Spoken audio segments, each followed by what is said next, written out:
Welcome back to more Sonic Colors Ultimate. Last time, we started the Egg Shuttle mode, so this time, we're continuing through Sweet Mountain.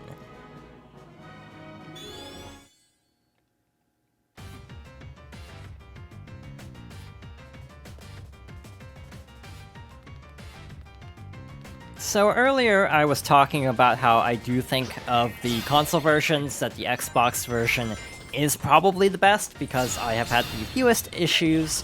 I did want to also mention that the biggest problems on like the Switch version have been confirmed to have been patched out. It was really bad at launch, like a lot of background elements and even Sonic's character model completely glitching out to the point of being a potential epilepsy trigger, actually. It was really bad. So that was patched very quickly. Other issues throughout all versions were actually patched to some degree. I never heard about the PlayStation versions, like save corruption, being patched, which was the main reason why I went with Xbox. I also remember hearing that the Switch version was only 30 FPS, which was actually closer to the original. The original was 60 FPS in menus and 30 FPS in gameplay, while the other versions, the Switch version is actually 30 FPS everywhere, and then the Xbox and PlayStation versions are 60 FPS. With varying levels of resolution quality depending on which console and which version you're playing on. I want to say like the PS5 version, because it was basically running the PS4 version through back compatibility, actually ran worse technically. I thought there was a bottomless pit there. I got very worried for a moment, but we're fine. So yeah, I think the Xbox version, specifically running on the Series X, is like the highest resolution way to play this game, not on PC obviously, but again, at the time of this recording it's not available on Steam.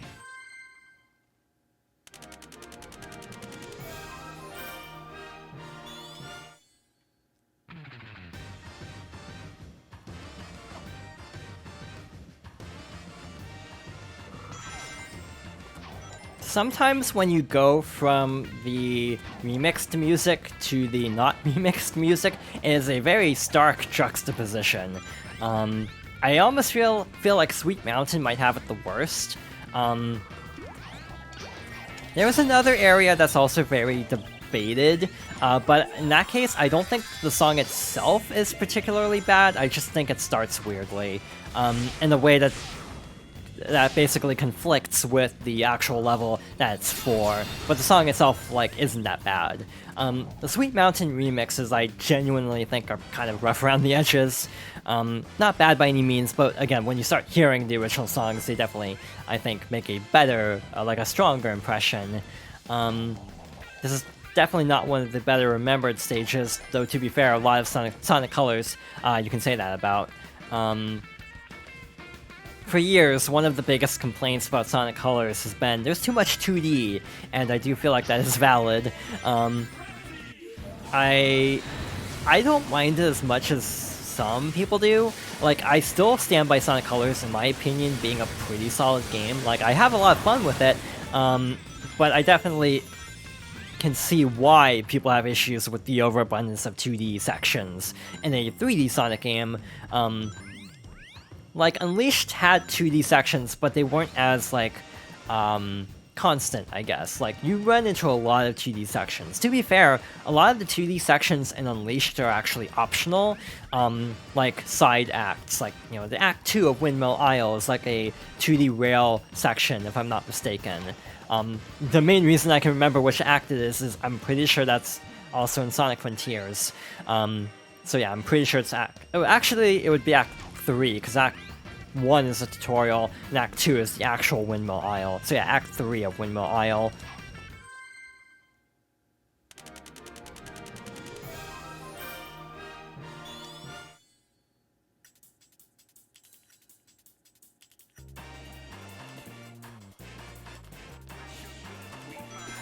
I'll be honest, I actually thought we were at the boss. When you don't have, like, direct stage labels, like, oh, Sweet Mountain Act 1 or Act 2, I actually kind of lose track because, again, a lot of these levels feel like they're kind of designed to be like one big level that was just separated to make it seem like there's more individual stages. So it definitely feels a lot like there's a bit of like it tends to run together after a while, I feel. We have Cube. I think we would we have had this normally? I actually don't know, to be honest. It's actually, yeah, it's been a bit since I've actually done a full playthrough. So yeah, I forget where Cube is actually introduced. I want to say it's Starlight Carnival, meaning we wouldn't have been able to do that, actually. I don't like this level, because I feel like these little lollipop launchers are actually very imprecise, and very difficult to, like, manage in terms of, like, speed, and then actually getting enough, like, distance off of them to make certain jumps. So I find them very unwieldy. Yeah, it is actually kind of nice having some replay value where you have, like, the wisps and you can access different areas and, like, red rings by having more wisps available to you, like the Spike Wisp, which isn't until, like, Planet Wisp, if I'm not mistaken. It's a ways off in terms of, like, the intended order. I feel like I'm going the entirely wrong way here. The Spike Wisp I do feel like is a little bit unwieldy at times, like sometimes it can be hard going the way you want to go, and sometimes you get, like, locked into a direction, basically.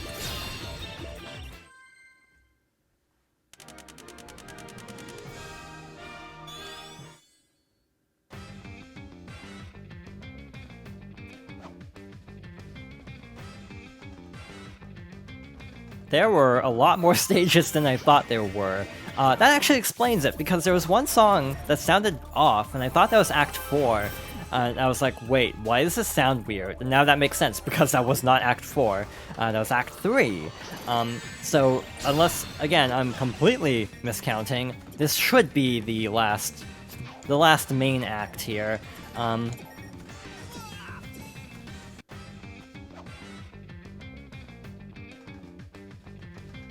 The worst part is I knew that was going to happen as soon as I lost all my rings. I had a feeling that would happen, and yet it still happened anyway. Yeah, the Ghost Wisp isn't bad, it just definitely feels like the game wasn't designed around it, and thus there's a little bit of, like, clunkiness to it because it was not intended in the original level design, and some of the new routes don't feel, like, organically integrated into everything else, basically. Like, it doesn't, like, flow nicely into the ghost sections. They definitely feel kind of, like, thrown together after, basically. Yeah, there's a lot of 2D in this game. I definitely understand why there's a lot of, like, yeah, complaints about this kind of being like a 2D game with 3D sections, rather than a 3D game with 2D sections like Unleashed or Generations. And I definitely think that is a valid concern, actually. Again, even though I think this game is fun on its own merits, I definitely see why there are issues with it among the fan base.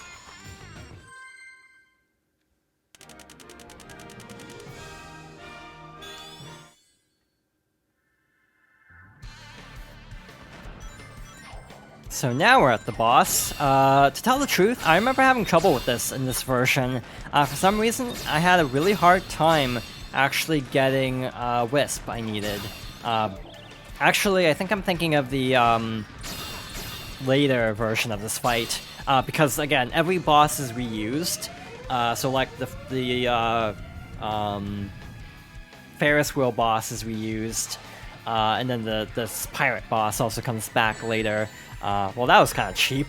So yeah, we basically have to use drill like so to get through the fight really quickly. I think it takes 2 drills to finish up the fight in like 2 cycle. A lot of these fights actually have trophies or achievements on PlayStation or Xbox. Where basically like, oh, defeat this boss in like 2 cycles. That can actually be a trophy sometimes, which makes sense. It's not too difficult. I feel like as far as like trophies go, this game is actually not the easiest because you do have to S rank everything, and actually S ranks are pretty strict in colors. They definitely intend you to go after color bonuses and like playing stages specifically using color powers, versus like Generations, which is built more around speed. Wow, that was a whiff. I guess this is not going to be a 2-cycle fight. That's fine. Or maybe it will be, because we have another shot at this. So yeah, in general, I definitely struggle a lot with this fight, and then the sequel fight in the underwater area, which I'm actually completely blanking on the name of, to be honest. As much as I do enjoy this game, I definitely feel like I forget a lot about it for some reason. Let's actually not mess this up this time, hopefully. There we go. That should finish the fight. Or not. I wonder if what happened is the timer... I thought it was still like the second phase. I thought we were on the second phase because the timer didn't reset, basically. But then I think it's just because the timer doesn't reset, period. Which is also annoying when trying to get S ranks. I'm trying to get the drill capsule, which is easier said than done. I also have no rings now, so I have to be a little careful not to get sniped by one of these cannons. And also then the captain at the end. So yeah, this is like automatically, like, if you mess up a fight, since the timer doesn't reset, you might as well just restart. Because, like, there's no way you can get an S rank otherwise. I feel like the pirates, like, very precise in landing, which is really annoying. There we go. That should be it. Or not. Oh wait, that is it. Cool. When bosses drop rings, that means the fight's over, pretty much.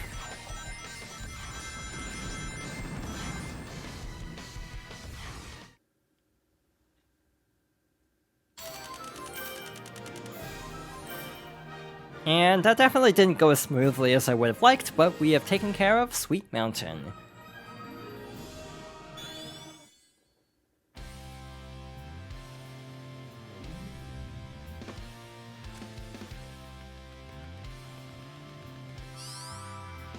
I feel like Starlight Carnival is kind of like very representative of Sonic Colors as an overall package. A lot of scripted sections where you're doing literally nothing, and a lot of 2D. So yeah, this is basically like an auto-scroller. We have these little robots. Even boosting, I'm not like gaining any speed, because it's basically like, it's designed to be a bit of a game of chicken where you have to like duck out of the way to actually get the rings. Also, this stage actually has really bad pop-in. I don't remember if it was this bad on Wii, actually, but specifically this version, by this version I mean Ultimate on every platform, actually has pretty bad pop-in. I almost feel like it's a case partially of, on Wii, you have like lower resolution everything, so if there is bad pop-in, maybe it's just less noticeable. Or maybe because everything is higher resolution and having to load in, it takes longer to actually like properly load. I actually don't know why there's like really aggressive pop-in on this stage specifically.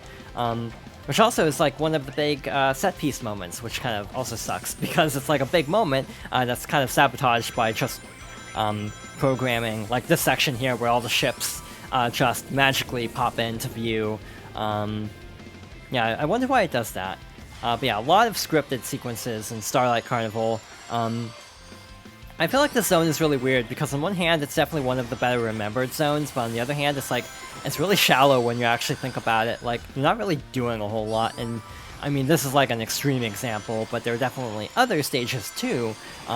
There's one stage I can think of immediately in Asteroid Coaster that's like really bad for this, where it's like you're barely doing anything. Like, it's kind of a freebie S rank, just because every time you quick step, you actually get a point bonus up until a certain limit. There's actually a trophy for this on the the PS5 and Series X versions, or PlayStation or Xbox in general. Again, I don't think there's a dedicated PS5 version of this game. It's just the PS4 version running through back compatibility. But yeah, for Xbox, for some reason, the way their back compatibility is set up, with like smart delivery and everything, this version can actually get up to, I'm pretty sure, 4K. But the PS5 version, because it's inherently still the PS4 code, by comparison, is actually more like 1080p. So yeah, this is oddly enough, in theory, if you're running it through a Series X with a capable display, which I am not in the case of the latter, this is technically the best version, oddly enough. I'm on my way. I just realized we have 21 Tails saves, so yeah, we are in no real danger here. You know, there is some merit to making wall jumps not possible anywhere, and I'm starting to realize that. Maybe Generations was onto something. Like, sometimes it feels a little bit weird. Also, you can jump on that second, like, launcher to skip a bunch of stuff. I should not have slowed down there, but we made it. I didn't have, like, full boost, like, going into that, so I was kind of worried about, like, trying to go through the entire section in one go. I was afraid of, like, getting crushed at the very end, and Tails cannot save you from that. It's only for pits, basically. So yeah, trying to play this a little bit safe. Also, this is the end of the level, I'm pretty sure.